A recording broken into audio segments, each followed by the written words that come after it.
Hello on this Saturday. You are in the CNN newsroom. I'm Ana Cabrera in New York. Great to have you with us. President Trump is now responding to a stunning report in the Washington Post that details how and when President Obama learned that Russia was leading a major campaign to sway last year's election. President Trump tweeting this: "Just out, the Obama administration knew far in advance of November 8th about election meddling by Russia, did nothing about it. Why?" The Post report alleges the CIA first told President Obama last August about Moscow's interference. The intelligence even detailed Vladimir Putin's specific instructions: defeat Hillary Clinton and help Donald Trump win the White House. It would be another 2 months before the public would learn about Russia's role, and even longer until Americans would be told about the Kremlin's exact goal. Let's get more on what President Trump is saying about all this, as well as the Russian reaction. CNN White House correspondent Athena Jones is live outside the White House. Also with us, CNN contributor and CNN's former Moscow bureau chief, Jill Doherty, joining us live from the Russian capital. Athena, just 2 days ago, President Trump called Russia's election hacking a hoax and a scam. Is the president now saying he does believe definitively that Russia hacked the election? Hi, Anna. Well, it certainly sounds as though the president now agrees with U.S. intelligence agencies who concluded months ago that Russia meddled in the 2016 election. He still hasn't given a definitive denunciation or a definitive standalone statement about that issue. But listen to what he told Fox News. Well, I just heard today for the first time that Obama knew about Russia a long time before the election, and he did nothing about it. But nobody wants to talk about that. That the CIA gave him information on Russia a long time before they even, before the election.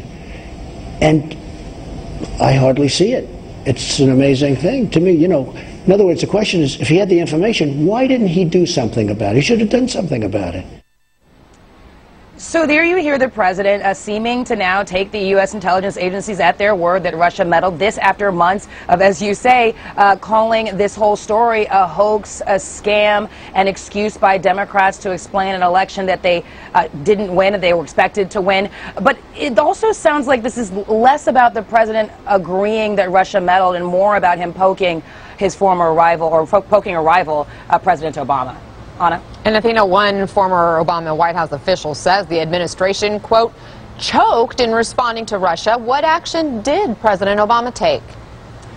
Well, the Post reports that the administration began taking action right away. You talked about how it was in August that the CIA delivered this highly classified report directly to the president. Well, it was also in August that the then CIA director, John Brennan, gave a warning to the head of Russia's intelligence agency, the FSB. The following month, when we were in China for the G20 summit at Hangzhou, the president himself, President Obama, spoke with Russian President Vladimir Putin and gave him a warning, telling him to knock it off. Those were the president's sort of summary of what he said, but giving Vladimir Putin a warning to knock it off. The following month, in October, is when we saw that first statement, that initial statement put out by the administration talking about Russian activities. And also in October, Susan Rice, the national security advisor, delivered a message to Putin through the Russian ambassador we've heard so much about, Ambassador Kislyak. So there were a lot of communications beforehand, and I can tell you that former Deputy National Security Advisor Tony Blinken told Kate Baldwin on Friday that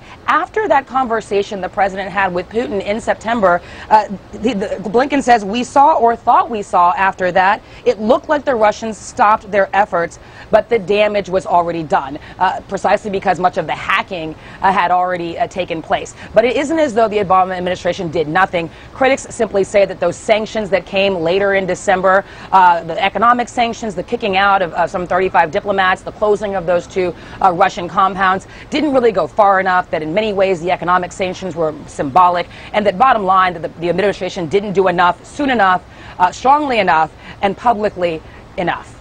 Anna?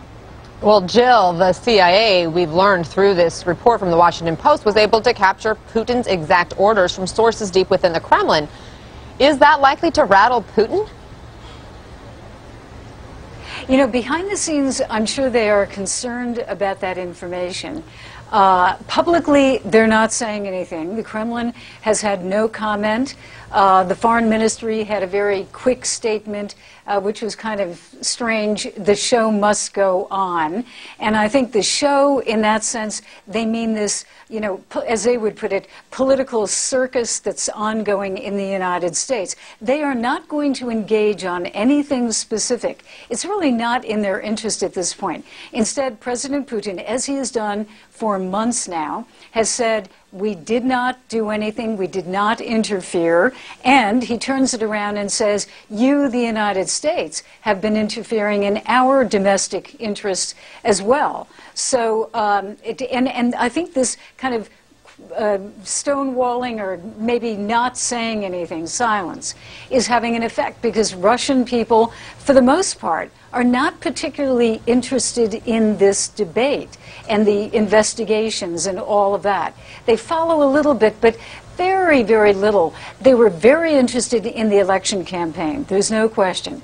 But then when President Trump became President Trump, all of their expectations that things would improve and maybe quickly fell by the wayside. So right now there's a certain resignation that America's back to its old behavior, it's against Russia, and things are not going to improve. It's kind of a down approach to all of this right now among many Russians.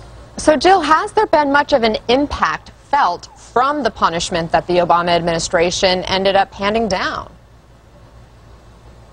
You know, that is a little bit harder to assess. You can certainly say the sanctions, economic sanctions, did have a certain effect. Some of them, yes, were symbolic. Others have had an economic effect. Probably the biggest effect was just oil prices. But that's one thing. But this indication in the Post about cyber weapons inserted into the Russian system, into infrastructure or its networks, is a worrisome thing, or could be, for the Russians. Apparently it didn't get developed and was never used, but that opportunity still exists, apparently. It would depend on what President Trump would do. But that's worrisome. And so I don't think that the Kremlin is very confident right now or sitting back. I think there are those two worrisome signs really are of great concern for them. All right, Jill Doherty, Athena Jones, our thanks to both of you. Let's talk more about these stunning new developments, the president's response to the new report. Joining us now, CNN political commentator and Republican strategist Michael Singleton, the Metro Papers columnist Ellis Hennigan, he writes the column Trump's America, and CNN political commentator and Democratic strategist Maria Cardona. So, Michael, I'll start with you. President Trump slamming Obama for not doing more. Meanwhile, President Trump has had access, of course, to the same intelligence since the election. What has he done? Well, look, I think it's a legitimate critique to raise why didn't the Obama administration do more, and even one of President Obama's former senior advisors stated to the Washington Post that they choked. I would like to know why. Why weren't they more aggressive as it pertains to Russia and their alleged, well, now it's not alleged, we now know for a fact that they did interfere, or at least attempt to interfere in our election process. Why didn't they do anything? But now President Trump is in office, and the fact that he hasn't come out, he hasn't even admitted yet that the Russians did attempt to interfere in the election, although every single one of our foreign intelligence agencies have all stated that they have. Even some of our allies from Great Britain stated also that they have evidence that the Russians did, yet the president has yet to state that. So I think it's a bit hypocritical for the president to say, well, Obama, you didn't do anything. Well, Mr. President, you're not doing anything either. So, Maria, I want you to look at this timeline because, again, there has been a lot of criticism since this new report came out that really did single and narrow down the timeline. President Obama found out in early August that Russia was behind the hacking and that its intent was to help Trump win the election. The public didn't find out about Russia's role until October. We didn't find out Russia's goal until December. Why such a lack of transparency? Well, I think that, first of all, the White House was trying to really figure out what had happened. I'm sure this was a huge surprise to the president and to the Obama administration, as it was to all of us when we found out. But as Athena reported, it's not like they sat on their laurels and did nothing. They actually confronted their Russian counterparts from the intelligence agencies all the way up to President Obama and told them to cut it out in no uncertain terms. But as it turns out, and Athena also mentioned this, the damage had already been done, the hacking had already been done, the fake news reports were already out there, the Russian bots had already been at it for over a year. So while hindsight is 20/20, and I am sure I am among the Democrats that are frustrated that the White House couldn't do more, but perhaps they couldn't do more. But I really applaud Shermichael for calling out Trump in terms of hypocrisy. On the one hand, he, can't have it both ways.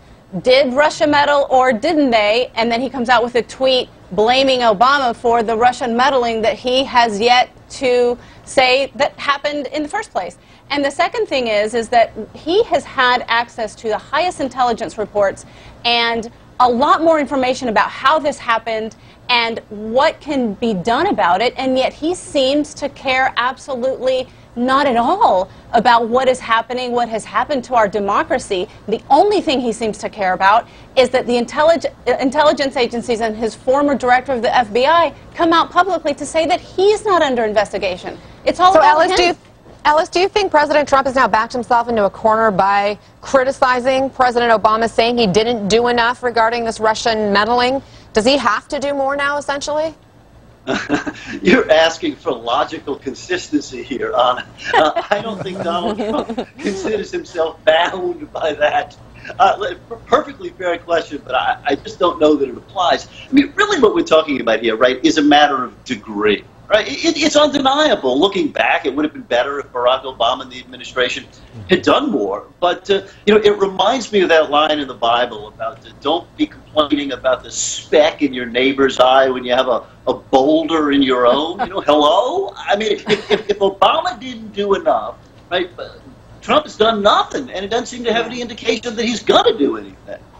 Guys, let me pivot just a minute and talk about the broader investigation. The special counsel, Robert Mueller, his relationship with James Comey has been called into question recently by the president and other Republicans. Bothersome now. Republican Congressman Andy Biggs is now calling for Mueller to recuse himself, saying in part, quote, special counsel Robert Mueller should recuse himself because the integrity of his appointment is in question due to former FBI Director James Comey's manipulative leaks and the relationship between Mr. Comey and Mr. Mueller. So, Shermichael, well, what do you make of this strategy, this newer strategy to discredit Mueller, someone who both sides praised when he was appointed? I got to tell you, I think it's very, very smart, because for the president, that is, because he cannot fire Mueller. If he were to fire him, it would be a political disaster for him. But if you have Republicans in the House and the Senate saying, what do you think you should recuse yourself? If there's a lot of pressure that begins to build up, then the president's able to say, well, look, I'm not saying that you should leave. Members of Congress are saying you should leave. The American people are saying he should leave. So maybe it is in the best interest that he recuses himself and they select someone else. So for the president, I think if this continues, this could be a political bonus for him. All right, got to leave it there. Shermichael, Ellis, Maria, wish we had more time. Thanks for all of you. I appreciate it. Thanks.